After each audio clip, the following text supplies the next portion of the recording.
सभी लोग यह मानते हैं कि भगवत गीता श्रेष्ठ ग्रंथ है, क्योंकि जो भगवत गीता में है वह अन्यत्र है और जो भगवत गीता में नहीं है वह अन्यत्र भी नहीं है। इसका मतलब भगवत गीता में सब कुछ है। तो सारांश रूप में हम कहेंगे कि भगवत गीता में सब कुछ है, इसलिए हमें भगवत गीता पढ़नी ही चाहिए। स्वामी विवेकानंद जी ने शिकागो में धर्म सभा विश्व सभा होने के बाद उनके साथ चर्चा करते हुए किसी विद्वान ने कहा कि देखो, आपकी भगवत गीता सबसे नीचे है और हमारे सभी धर्म के ग्रंथ उस भगवत गीता पर रखे हुए हैं और सबसे ऊपर हमारा एक ग्रंथ है। मैं नाम नहीं लूँगा क्योंकि एक किसी धर्म का नाम लेंगे तो अच्छा नहीं होगा। तो हमारे धर्म का ग्रंथ सबसे ऊपर है। तो स्वामी विवेकानंद जी ने हंसकर जवाब दिया कि हमारी भगवत गीता मूल है। अगर बेस को हटा दिया जाए, माने भगवत गीता नीचे से अगर हम गति से निकालेंगे तो बाकी के सभी ग्रंथ नीचे गिर जाएंगे। तो इस वाक्य से हमें पता चल जाता है कि भगवत गीता का क्या महात्म्य है। महाराष्ट्र में एक श्रेष्ठ संत हुए हैं जो कि वारकरी संप्रदाय के प्रमुख है, जिनको संत ज्ञानेश्वर नाम से जाना जाता है। उन्होंने जो ग्रंथ लिखा उसका नाम ज्ञानेश्वरी है, जिसका दूसरा नाम भावार्थ दीपिका ऐसा भी है। उस भावार्थ दीपिका में भगवत गीता का सार आया हुआ है। उसी तरह राष्ट्र संत तुकडोजी महाराज, इन्होंने ग्राम गीता नाम का ग्रंथ लिखा, इसमें भी भगवत गीता का सार आया हुआ है। और इसी तरह लोकमान्य तिलक, इन्होंने भी गीता रहस्य नाम का ग्रंथ लिखा जो कि कारागृह में लिखा हुआ है, उसमें भी भगवत गीता का सार है।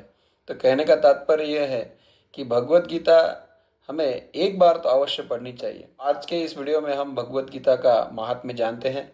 श्लोक इस प्रकार है, गीतायाः पठनं कृत्वा महात्म्यं नैव यः पठेत् वृथा पाठो भवेत् तस्य श्रम एव हृदारतः। गीतायाः पठनं कृत्वा, हम गीता पढ़ते हैं और पढ़ने के बाद, पठनम कृत्वा, पठन करने के बाद, यह महात्म्यम नैव पठेत्, यह जो महात्म्यम भगवत गीता का महत्व और पढ़ने का महात्म्य न पठेत, नहीं पढ़ता, उसके समझ में नहीं आता, तो वृथा पाठो भवेत् तस्य, तस्य उसने जो कुछ भी पाठ किया है, एक बार पढ़ी, दो बार पढ़ी या जितने बार भी पढ़ी, तो उस पढ़ने का जो श्रम है वो व्यर्थ है, वृथा, पढ़ना व्यर्थ है। क्योंकि आगे कहा है श्रम एव ही उदारतः, तो उसने क्या किया, केवल श्रम किया और श्रम उसका व्यर्थ गया। इसलिए हमें भगवत गीता का अर्थ समझकर आगे बढ़ना चाहिए, ऐसा इस श्लोक में कहा है। ठीक इसी तरह एक अन्य श्लोक में कहा है, गीतायाः पुस्तकं यत्र यत्र पाठः प्रवर्तते तत्र सर्वाणि तीर्थानि प्रयागादीनि तत्र वै। अब यह श्लोक तो सीधा है, इसका अर्थ भी सीधा है। देखिए एक बार मैं आपको बताता हूँ। यत्र, जहाँ पर, गीतायाः पुस्तकम, भगवत गीता का पुस्तक ग्रंथ उपलब्ध है, और यत्र पाठः प्रवर्तते, जहाँ पर भगवत गीता का पाठ चलता है, घर में चलता है, मंदिर में चलता है, तो तत्र सर्वाणि तीर्थानि, वहाँ पर सभी तीर्थ अपने आप आ जाते हैं। प्रयागादीनि तत्र वै, तो तीर्थों में तीर्थ श्रेष्ठ है प्रयाग, तो प्रयाग में जाने की जरूरत नहीं, वहां पर जाने की आवश्यकता नहीं है यदि आप भगवत गीता पढ़ते हो तो। ठीक इसी तरह का भाव एक अन्य श्लोक में है, वो इस प्रकार, महापापादि पापानि गीता ध्यानं करोति चेत् क्वचित् स्पर्शं न कुर्वन्ति नलिनीदलमम्बुवत्। चेत्, यदि कोई गीतायाः ध्यानम करोति, माने गीता ध्यानम करोति, भगवत गीता का ध्यान करता है, उसके विचार में दिन रात भगवत गीता में क्या कहा है यह विचार रहता है, तो महापापादि पापानि, उसने जीवन में महाभयंकर भी पाप किए हो तो क्वचित स्पर्शम न कुर्वन्ति, वे उसके जीवन में आते ही नहीं, स्पर्श ही नहीं करते। जैसे नलिनी दलम अम्बुवत, कमल की पंखुड़ियों में पानी में रहते हैं लेकिन पानी का स्पर्श होते हुए भी नहीं होता, और कुछ कमल तो कीचड़ में रहते हैं, उनकी पंखुड़ियों को कीचड़ नहीं लगता। उसी तरह जो भगवत गीता का पाठ करता है उसके जीवन में क्वचित स्पर्शम न कुर्वन्ति, स्पर्श नहीं करते। क्या स्पर्श नहीं करते? तो महापापादि पापानि, जीवन में उसने जितने भी पाप किए वे। अगला श्लोक इस प्रकार है, यो अष्टादशं जपे नित्यं नरो निश्चल मानसः ज्ञान सिद्धिं स लभते ततो याति परम पदम। अब इस श्लोक में क्या कहा है? यो माने उसे पढ़ना है विच्छेद पूर्वक, यह जो व्यक्ति, आगे नरो आया है तो यह नरह जो व्यक्ति, उसके पास बहुत समय है, अष्टादशम नित्यम जपेत, भगवत गीता में 18 अध्याय है, इसलिए कहा है कि समय है, तो जो 18 अध्याय पढ़ता है उसका जप करता है, ध्यान करता है, उसमें क्या कहा है उसका विचार करता है, इसलिए जपित कहा है, जपेन नित्यम। कैसा? तो निश्चल मानस, स्थिर बुद्धि होकर के, सभी अपने संसार के जो भी कुछ कार्य है वो छोड़ छाड़ के स्थिर बुद्धि होकर के निश्चल मन से वो पढ़ता है 18 के 18 अध्याय, तो सह ज्ञान सिद्धिम लभते, उसे पूर्ण ज्ञान की प्राप्ति हो जाती है। क्योंकि पहले ही कहा है कि जो यहाँ है वह सभी जगह में है, विश्व में सब जगह है, और जो यहाँ नहीं है वो अन्यत्र भी नहीं है। मतलब अगर आप भगवत गीता पढ़ते हो तो संपूर्ण ज्ञान आपको हो ही जाएगा। और आगे क्या कहा है? सह नरः परम पदम याति, उस व्यक्ति को परमात्मा पद यानी वैकुंठ पद उसे प्राप्त हो जाता है, सर्व सुख की प्राप्ति हो जाती है। यदि समय कम है तो क्या करना है? पाठे असमर्थः संपूर्णे ततोर्धम पाठमाचरेत् तदा गोदानजं पुण्यम लभते नात्र संशयः। यदि समय कम है तो क्या करना है?